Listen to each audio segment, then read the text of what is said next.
৩০-৩৫ বছর বয়সী কোনো ছেলের বা মেয়ের যখন বিয়ে না হয় বা হয়তো বিয়ে ভেঙে যায়, তখন তাকে তার আশেপাশের মানুষজনের থেকে অনেক আজে-বাজে কথা শুনতে হয়। আসলে তারা না তার প্রকৃত মনের অবস্থা বোঝার চেষ্টা করে না।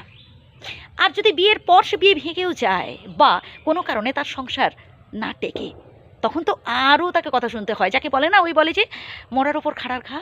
একদমই বাস্তব কথা। সেই মানুষগুলো বোঝার চেষ্টা করে না যে কেন তার এই অবস্থা হলো, কেন তার এই বিয়ে টিকলো না, বা কেন সে বিয়ে করতে পারলো না বা করছে না। এটা তারা নিজেদের প্রশ্ন করে না।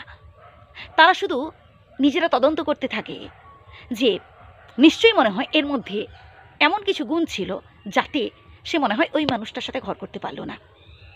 এইরকম তারা নিজেরা নানান রকম প্রশ্ন তৈরি করে আর নিজেরা উত্তর খুঁজে নেয়।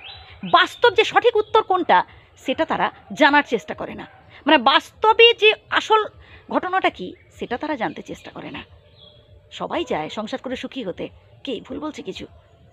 সবাই চায় যে তার প্রিয় মানুষটা যেন তার মনের মতো হয়। সবাই চায় যে যার সাথে সে ঘর বাঁধছে বা যার সাথে সে ঘর করেছে সত্যিই যেন তার সাথে সারা জীবন ধরে তার লাইফটা কাটাতে পারে।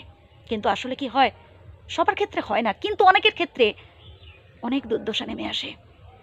বিয়ে হতে গিয়ে ভেঙে যায় কারো কারোর ক্ষেত্রে, আবার কারো কারোর ক্ষেত্রে বিয়ের পরে ডিভোর্স সৃষ্টি হয়, একে অপরের থেকে দূরে সরে আসে। কেন হলো, কী জন্য হলো, এটা তারা বোঝার চেষ্টা করে না। তারা শুধুমাত্র দোষ দেওয়ার চিন্তা করে। যার হোক ওপরে একটা দোষ দিয়ে দিলেই হলো। না, এটা ঠিক নয়। সে ছেলে হোক কিংবা মেয়ে হোক, কখনো না জেনে বুঝে তাকে কখনো দোষারোপ করা উচিত নয়। তার হয়তো সে মানুষটিকে ভালো লাগেনি, সে ডিভোর্স দিয়ে দিতেই পারে। তার যদি সেই মানুষটিকে পছন্দ না হয়, সে কেন তাকে বিয়ে করবে? যাকে বিয়ে করবে বা যার সাথে কথাবার্তা চলছে তাকে তো আগে দেখতে হবে যে সে মানুষটিকে সে মানিয়ে নিতে পারবে কিনা। সে ছেলে হোক বা মেয়ে হোক, যেই হোক না কেন। সমাজে কিছু কিছু মানুষ আছে ঠিক এই রকম, বুঝলেন?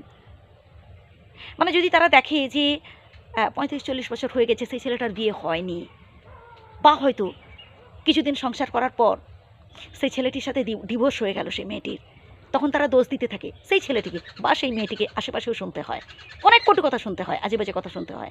হ্যাঁ, আমি নিজের কান দিয়ে শুনেছি, তাই বলছি। তাই আমি প্রিয় দাদা, প্রিয় ভাইরা, প্রিয় বোনেরা বা প্রিয় দিদিরা, একটা কথা বলবো, যদি আপনাদের জীবনে এরকম কোনো ঘটনা ঘটে থাকে তাহলে তাদের কথা না একদম কান দেবেন না।